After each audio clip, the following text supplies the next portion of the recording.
할렐루야. 우리 좌우에 계시는 성도님들과 이렇게 인사하겠습니다. 대단하십니다. 네. 5일간의 영성 새벽 기도회로 많이 피곤하셨을 텐데도 이렇게 예배에 오신 여러분들 참 대단하십니다. 네. 오늘 같은 날은 설교를 짧게 하는 게 은혜라고. 할렐루야. 할렐루야. 네, 안 그래도 제가 지금 머리가 막 복잡해요. 원고를 써가지고 왔는데 급하게 줄이느라고 그래서 갑자기 중간에 이상하게 들리더라도 그래서 그랬구나라고 이해해 주시면 감사하겠습니다. 너무 지나친 일반화일지도 모르겠다는 생각이 듭니다만, 우리는 평소에 다른 사람들에게 참 무관심하다는 생각을 많이 합니다. 여러분 그렇지 않습니까? 누가 새로 오거나 아니면 누가 힘이 들거나 교회 봉사를 잘하는 사람들을 보면서도 그렇구나 하는 정도이지, 저분이 요즘에 교회를 잘 섬겨주시는구나 이런 마음으로 선뜻 다가가서 칭찬하거나 아니면 격려하거나 고맙다는 말을 우리가 섣불리 잘 하지 못하고 그냥 마음으로만 느끼고 지나갈 때가 많은 것 같아요. 그런데 또 한편으로는 우리가 굉장히 적극적으로 변할 때가 있어요. 언제냐면 누군가 문제 있는 행동을 할 때, 그렇죠? 그러니까 어떤 거냐면 다른 사람을 칭찬해야 하는 순간에는 인색하지만 다른 사람을 지적해야 할 때는 어떤 거죠? 굉장히 재빠르게 되는 우리의 모습들을 보게 됩니다. 아마 웃으시는 분들은 동의하시는 것 같아요. 저도 그렇습니다. 근데 이건 사실 아마 대부분 사람들이 그럴 거라고 여겨집니다. 사람은 누구나 칭찬에는 인색하고 잘못에는 예민하게 반응하기 마련이죠. 그런데 이런 칭찬에 인색하고 또 반대로 지적에 재빠른, 그래서 그런 시선으로 타인을 평가하기 잘하는 우리의 그런 태도가 사실 마땅히 우리가 교회와 또 이 복음 진리 안에서 누려야 하는 기쁨과 능력을 사실 굉장히 축소하게 하고 충분히 못 누리게 하는 요인이 되기도 한다는 사실입니다. 여러분 우리가 명심할 것은요, 진짜 우리가 예수의 사람이 되면 가장 먼저 달라지는 게 무엇이냐, 달라져야 하는 것이 무엇이냐면 다른 사람을 보는 눈과 또 그를 대하는 태도가 달라집니다. 내 자아가 십자가에 달리고 예수님의 생명으로 살게 되면 제일 먼저 사람을 보는 눈과 태도가 달라지게 되어 있어요. 오늘 우리는 본문에서 그 대표적인 예를 만나게 됩니다. 여러분 성경에서 예수님을 제외하고 세계 역사에 가장 큰 영향력을 미친 사람을 한 사람 꼽으라면 사도 바울을 빼놓지 못할 겁니다. 역사가들은 사도 바울이 유럽에 첫 발을 내디뎠을 때 세계의 중심이 아시아에서 유럽으로 이동했다라고 말할 정도로 큰 흐름을 바꾸는 인물이죠. 그런데 그런 사도 바울이 이처럼 위대한 사도로 쓰임받은 것은 사실 여러분 기적과 같은 일이었습니다. 오늘 말씀에 등장하는 여러분 성령의 사람, 오늘의 주인공은 바울이 아닙니다. 성령의 사람 바나바가 사도 바울을 사랑으로 돕고 동역하지 않았다면 사울은 진작에 실족하여 교회를 떠났거나 무명으로 저 변방에서 사역을 하다가 잊혀졌을지도 모른다는 거예요. 왜 그런지 여러분 말씀을 좀 보려고 하는데요. 핍박자였던 사울은 원래 예수 그리스도를 믿는 사람들을 박해하고 잡아 가두는 일에 열심을 가진 사람이었죠. 그가 다메섹 도상에서 예수님을 만나고 극적으로 회심합니다. 그리고 나서 그가 어떤 사람이 되죠? 곧바로 전도자가 됐어요. 그는 대단히 강직한 성격의 사람이었기 때문에 자기가 옳다고 믿는 것에서는 목숨을 거는 것을 아까워하지 않는 그런 열정적인 사람인 거죠. 말씀에 보면 예수님을 인격적으로 만난 사울은 곧바로 예수 그리스도와 그 복음을 증거하는 전도자가 됐습니다. 그리고 아시다시피 이 때문에 바울은 곧 큰 공경에 빠지고 심지어 유대인들의 공분을 사죠. 이때 유대인들이 바울을 어떻게 하려고 합니까? 죽이려고까지 했어요. 9장 20절과 23절 말씀인데, 즉시로 각 회당에서 예수가 하나님의 아들이심을 전파하니, 23절에 보니까 여러 날이 지나면 유대인들이 사울 죽이기를 공모했다고 했습니다. 그러니까 예수 믿은 지 며칠 만에 여러분 순교할 뻔했어요. 사울은 이런 사람이었습니다. 자, 그런데 반대로 이제 사울이 돌이켜서 예수를 증거한다고 해서 여러분 이것을 당시 그리스도인들, 그러니까 유대인들이 아니라 예수를 믿고 있는 사람들이 그를 환영해 주거나 반겨 주었을까? 여러분 절대 그렇지 않았겠죠. 의심의 눈으로 그를 보기 시작했습니다. 그 전까지, 바로 며칠 전까지만 해도 어땠어요? 여러분, 살기가 등등해서 예수를 믿는 사람들을 잡아 가두고 죽이려고 쫓아다니던 사람이 사울이었기 때문에 그가 지금 다메섹으로 가던 이유도 사실은 예수 믿는 사람들 잡으러 가던 거잖아요. 그러니까 무서운 핍박자였던 사울인지라 누구도 사울이 회심했다는 사실을 믿으려고 하지 않았습니다. 그리고 또 그 직전에 여러분 어떤 일이 있었는지 기억하시죠? 여러분, 스데반 집사 아시죠? 스데반 집사를 죽이는데 주동하고 그런 주도적인 역할을 했던 사람, 그리고 많은 기독교인을 잡아오게 가두고 죽였던 사울을 기독교인들이 좋아할 리가 없죠. 당연한 일이었을 것 같아요. 또 무슨 계략이 있는 게 아닐까, 그런 의심의 눈으로 사울을 바라볼 수밖에 없는 것입니다. 그러니까 지금 사울의 입장은 어떤 거죠? 유대인들에게도 이제 미움을 사고, 또 반대로 그리스도인들에게도 또한 원수와 같은 양쪽에게 배척당하는 지금 상황이었다는 거예요. 그런데 그런 사울을 믿어주고 그를 사랑으로 이끌어준 사람이 누구입니까? 바나바였어요. 26절과 27절 말씀인데 같이 읽겠습니다. 시작. 사울이 예루살렘에 가서 제자들을 섬기고자 하나 다 두려워하여 그가 죄다됨을 믿지 아니하니 바나바가 데리고 사도들에게 가서 그가 길에서 어떻게 주를 보았는지와 주께서 그에게 말씀하신 일과 담에게서 그가 어떻게 예수의 이름으로 담대히 말하였는지를 전하니라. 바나바가 이처럼 사울을 사랑하고 도운 것은 정말 특별한 일이었습니다. 바나바가 성령의 사람이 아니었다면 결코 있을 수 없는 일이었어요. 바나바는 사울을 만나고 성령님이 사울에게 임하였음을 그는 알았습니다. 그래서 예수님께서 친히 바울에게 계시하셨고 이방인 선교를 위해 그를 택하셨다는 것을 알았어요. 이것을 알게 된 바나바는 지난 과거를 어떻게 한 거죠? 덮기로 했습니다. 사울이 어떤 삶을 살았건, 그가 어떤 과거의 이력을 가지고 있건 그건 더 이상 주님의 부르심 앞에 아무런 의미가 없다라고 여기고 그의 모든 과거를 덮기로 했다는 것입니다.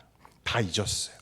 오직 사울을 도와주려고 작정하고 사도들에게, 교인들에게 그를 소개해 주기 시작합니다. 그리고 계속 사울과 동역하기 시작했어요. 여러분, 단순히 바나바가 사람이 좋아서 그런 게 아닙니다.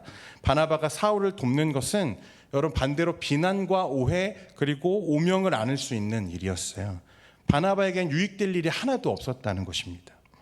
여러분, 사실 우리는 남의 일같이 여겨지니까 그것이 얼마나 어려운 일인가에 대해서 잘 실감이 안 나지만 앞에서 얘기했듯이 우리는 칭찬에는 인색하고 여러분 무엇에는 빠르다 했죠? 지적에는 빠른 사람들이잖아요. 그러니까 이 바나바의 행동이 사실 얼마나 어려운 일인지, 얼마나 어려운 결단이었는지를 우리가 짐작해 볼 수 있는 거죠. 우리의 모습과 비교해 보면 그것이 여실히 드러나는 것입니다. 스데반은 바나바에게는 사실 너무 귀한 사람이었어요. 그런데 사울은 스데반을 돌로 쳐 죽였던 일의 주동자입니다.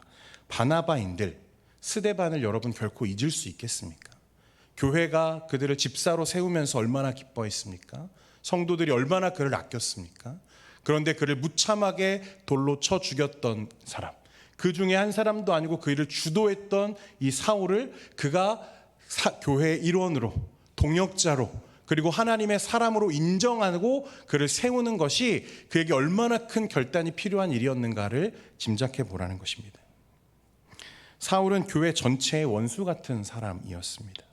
그런 사울이 회심한다고 했을 때 아무도 그것을 믿어주는 사람이 없었어요. 당시 초대교회 성도들은요, 그 처지가 굉장히 위태롭죠. 그렇기 때문에 공동체는 폐쇄적이었습니다. 다른 사람을 쉽게 받아들일 수 있는 그런 상황이 아니었다는 거예요. 그런데 며칠 전까지 예수 믿는 사람들을 적극적으로 잡아 죽이던 이 사울을 교회의 일원으로 받아들인다? 이건 결코 쉬운 일이 아니었습니다.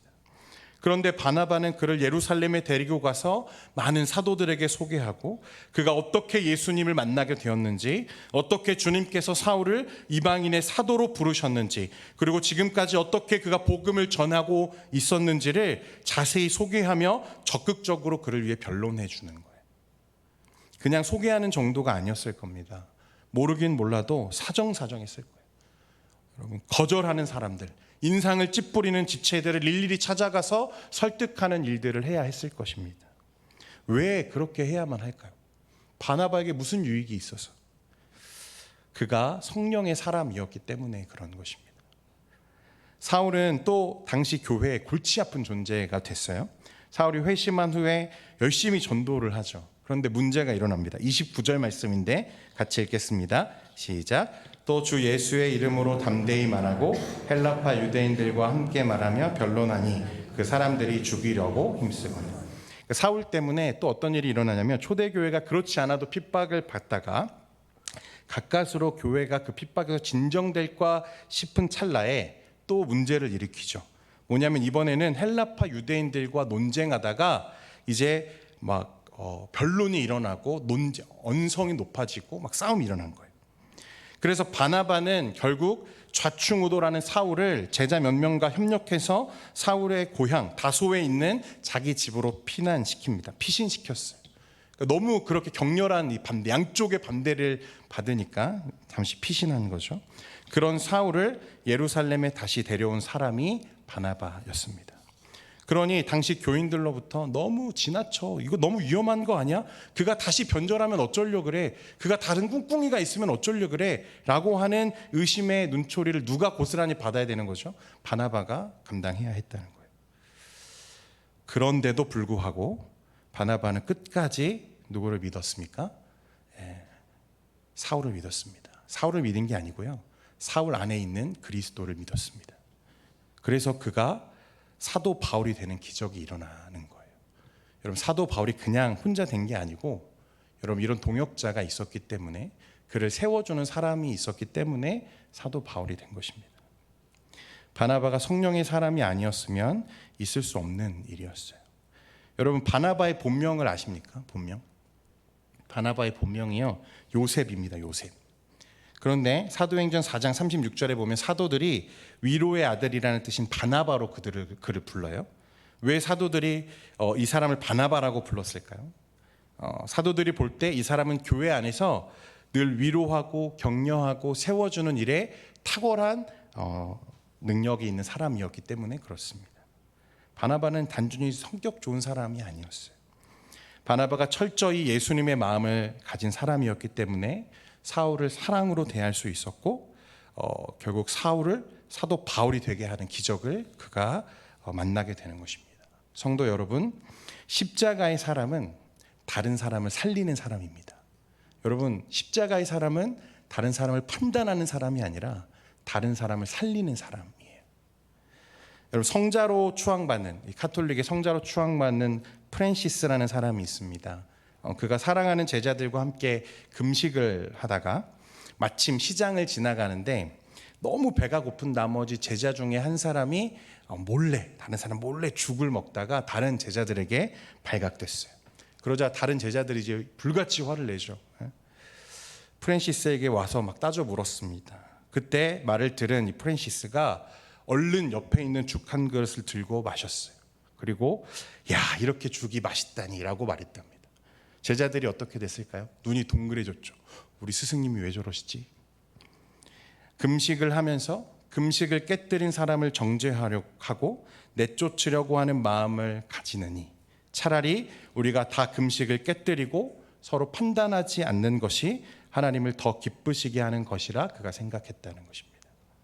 여러분, 이것이 나는 죽고 예수로 사는 사람의 모습입니다.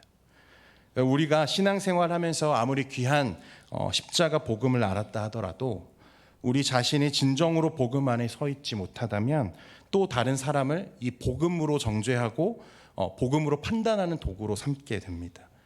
여러분, 남을 판단하고 비판하고 정죄하는 것, 여러분, 그건 분명히 십자가와 어울리지 않는 것입니다. 여러분, 복음은 은혜입니다. 믿으십니까? 십자가의 의미를 깊이 이해한 사람은 더 이상 이전과 같이 다른 사람을 대할 수 없다는 거예요. 여러분, 만약 여러분들의 모습 속에 다른 사람을 자주 비판하는 모습이 있다면 여러분 스스로 점검하셔야 됩니다. 조심하셔야 돼요. 왜냐하면 십자가에 선 사람은 결코 그렇게 할 수 없기 때문에 그렇습니다. 내가 십자가와 멀어져 있다는 증거라는 거죠. 나는 죽고 예수로 사는 사람은, 십자가가 분명한 사람은 다른 사람을 사랑으로 보는 것이지 결코 판단하거나 정죄하지 않는다는 것입니다. 로마서 2장 1절 말씀 우리 같이 한번 스크린 보시고 읽겠습니다. 시작. 그러므로 남을 판단하는 사람아,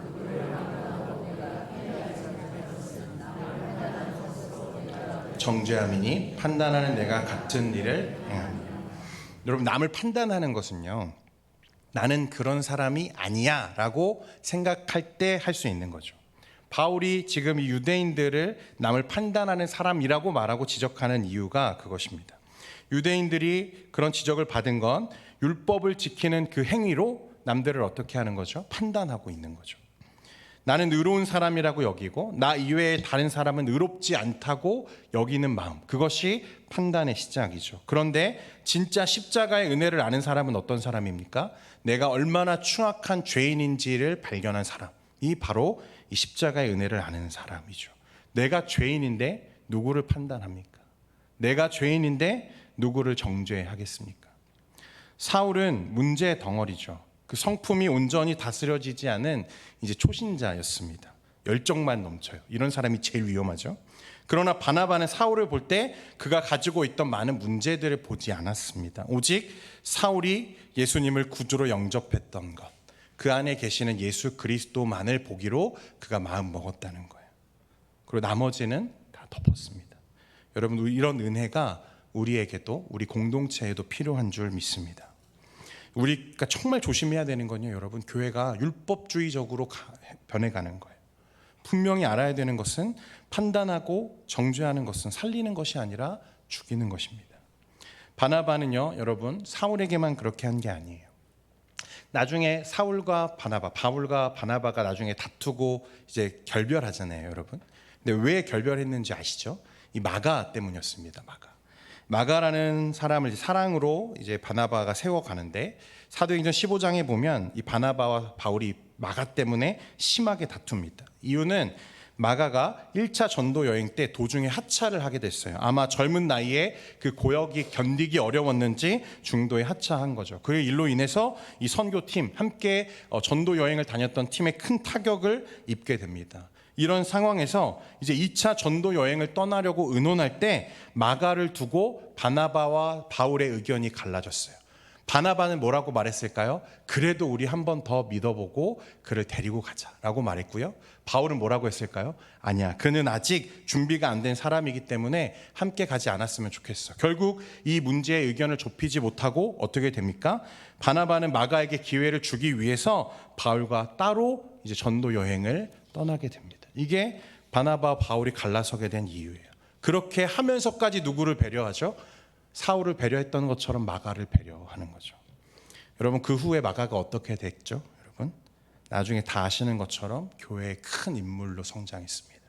여러분들이 읽고 있는 최초의 복음서 마가복음을 기록한 저자가 이 마가입니다.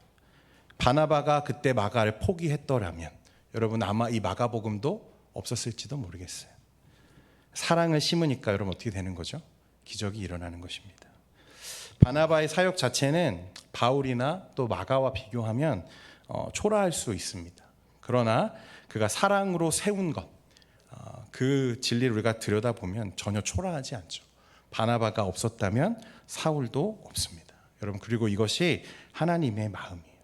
우리가 그렇게 그리스도의 사랑으로 누군가를 사랑하고 사랑으로 심고 세울 때 그 안에 기적과 역사가 일어나는 것입니다. 누구는 바울처럼 세상을 휘어잡는 전도자가 될 수도 있지만, 누구는 그 바울을 세워내는, 만들어내는 사람이 될 수도 있는 거죠. 사람을 사랑으로 세우는 거, 여러분, 이건 정말 중요한 일입니다. 우리 청년부에요, 여러분, 그 박영재라는 청년 리더가 있습니다. 아시는 분들은 아실 것 같고요. 우리 금요일마다 이쪽에 서가지고 해맑게 웃으면서 찬양하는 청년 보시면서 저 아들은 네 집 아들일까 하셨죠? 그 청년이 박영재 청년입니다. 모든 청년들이 저에게 동일하게 소중하고 귀하지만 지난 2년간 특별하게 저의 사역을 지지하고 힘든 일을 도맡아 감당해 주던 친구가 이 박영재 형제예요. 이 청년이요, 공부를 굉장히 잘해요. 여러분, 놀라지 마십시오. 고대, 의대 이제 모든 과정을 마치고 이제 내년에 인턴 레지던트 전문의 과정을 이제 들어갈 예정입니다. 그러니까 중학교, 고등학교 때 한 번도 1등을 놓친 적이 있다 없다? 없다. 네. 그런데 이 친구 공부만 잘하는 게 아니라 운동도 잘하고요, 키도 크고요, 잘생겼습니다. 그래서 막 많은 분들이 저 아들은 도대체 네 집 아들일까 하실 텐데 교제하는 자매가 있습니다. 네. 영재는 원래 믿지 않는 가정에서 태어났습니다. 그래서 믿음의 1세대예요. 여러분, 이 친구가 어떻게 우리 교회 오게 된 줄 아십니까? 그 친구들이 우리 교회 전체 출석 주일 하는데 가면 문화상품권 준대. 그래서 그 문화상품권 받으려고 교회에 왔다가 교회에 정착하고 한두 번 교회에 오다 보니까 재미있어서 적응하고, 그리고 고등학교 2학년 때였던 것 같은데 수련회에서 주님을 뜨겁게 인격적으로 만났습니다. 그때도 제가 고등부 담당 지도자였는데 그때는 미처 몰랐어요. 이 친구가 얼마나 그 뜨겁게 주님을 만났는지 저도 사실 몰랐거든요. 시간이 몇 년이 지나고 나서 제가 청년부에 이제 담당하고 나서 어떤 친구들이 같이 함께 나와 동역할 수 있을까 막 살펴보는 찰나에 너무나 멋지게 성장해 있는 친구가 딱 나타난 거예요. 그때 미처 몰랐는데 함께 지난 2년 동안 멋지게 사역을 감당했습니다. 내년에는 이제 전문의 과정에 들어가야 되기 때문에 당분간은 이전과처럼 하긴 어려워질 텐데, 어느 날 이 친구가 찾아와서 저에게 고민을 토로하는 거예요. 이때만 하더라도 코로나 환경 직후였기 때문에 청년부 지체들도 서로 서먹하고 저도 서먹하던 때였거든요. 그런데 이 친구가 자꾸 눈에, 예배에 가보면 겉도는 지체들이 눈에 보인다는 거예요. 그래서 다가가서 그들에게 좀 도움을 주고 싶고 같이 친해지고 싶고 하고 싶은데 막상 다가가기가 힘들다는 겁니다. 왜 그러냐면 다른 지체들, 또 다른 리더들의 눈에 그 모습이 자칫 너무 오버한다, 너무 유난 떤다라고 비춰질까 봐 조심스러워서 그렇게 못하겠다는 거예요. 충분히 이해가 됩니다. 그때 제가 기억하기로 제가 이런 말을 했던 것 같아요. 신앙생활하는 우리의 궁극적인 목적은 예수 그리스도를 닮는 것인데, 같은 상황이라면 과연 주님은 어떻게 하셨을까? 제가 영재에게 그런 얘기를 했다고 나중에 하더라고요. 제가 기억이 안 나는데 참 멋있는 말이죠. 주님은 뭐라고 하셨을까? 근데 아마 그 얘기가 이 친구에게 굉장히 크게 들렸던 것 같아요. 그래서 그 전에도 굉장히 열정적이었지만 그 이후로 막 불도저 같이 지체들을 막 섬기기 시작합니다. 심지어 후배들 맛있는 거 사주려고 하나님께 기도를 해요. 하나님, 저 돈 좀 주세요. 학생이다 보니까 주머니가 가볍잖아요. 그런데 친구들은 만나야 되고 후배들은 섬겨야 되고 맛있는 거 사주고 싶은데 돈은 없고 말마다 기도하는 게 하나님 돈 좀 주세요 였다고요. 목사인 제가 봐도 참 멋진 청년이죠. 여러분, 예수님의 십자가는 우리를 그렇게 바꾸는 거예요. 우리에게 뭔가 특별한 어떤 일이 벌어지는 게 아니라 십자가는 우리를 사랑할 수 있게 해주는 거죠. 믿습니까? 아무 조건 없이 그 상대방을 진심으로 위하며 주님의 마음으로 섬기고 사랑할 수 있게 해주는 것이 십자가입니다. 여러분, 이제 전체 출석주일이 다가왔죠. 전체 출석주일, 우리가 하려는 것은 많이 모이자. 여러분, 그것보다도 더 중요한 게 있습니다. 그것은 그리스도의 사랑으로 사람들을 어떻게 하는 거죠? 세우는 거. 그리고 사랑으로 그들을 심을 때 그 인생이 변화되고 그 한 영혼으로 말미암아 더 많은 이들이 죽게 돌아오는 기적과 같은 일들이 교회에 계속 일어나는 거예요. 여러분, 그러니까 우리는 포기하지 말고 어떻게 해야 됩니까? 계속해서 심어야 돼요. 이게 전체 출석 주일을 하는 가장 중요한 목적인 줄 믿습니다. 말씀을 맺겠습니다. 성도 여러분, 우리는 사람을 세우는 사람입니까? 아니면 남을 판단하는 사람입니까? 세우는 사람. 할렐루야. 그리스도의 사랑을 알고 그 사랑으로 인해 사는 사람은 결코 남을 판단하지 않습니다. 그저 다른 사람을 주님처럼 사랑할 뿐이죠. 매 순간 우리는 묻게 돼요. 주님이라면 어떻게 하셨을까? 주님이라면 저 사람에게 어떻게 하라고 하셨을까? 그리고 그 사랑은 우리 인생에, 여러분, 이 바나바와 같은 사도 바울을 세워내는 기적을 만들어내는 것입니다. 우리는 알지 못하는 순간에 전체 출석 주일에 우리가 뿌린 그 사랑의 헌신, 그 작은 헌신이 여러분 이 파도와 같이 나중에 우리에게 돌아오는 거예요. 우리가 그 하나님의 능력을 오늘 바나바처럼 우리가 경험할 수 있기를 소원합니다. 기도하겠습니다. 거룩하신 하나님 아버지, 오늘도 우리를 주의 은혜로 붙잡아 주심에 감사합니다. 하나님의 말씀, 또 성령에 사로잡힌 이 바나바처럼 그리스도의 사랑으로 우리 지체를 섬기며 그리스도의 사람으로 세워가는 우리 모든 교회와 성도 되게 하여 주옵소서.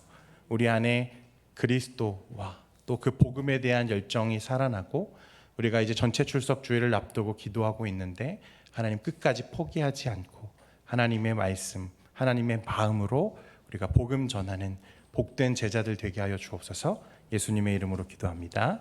아멘.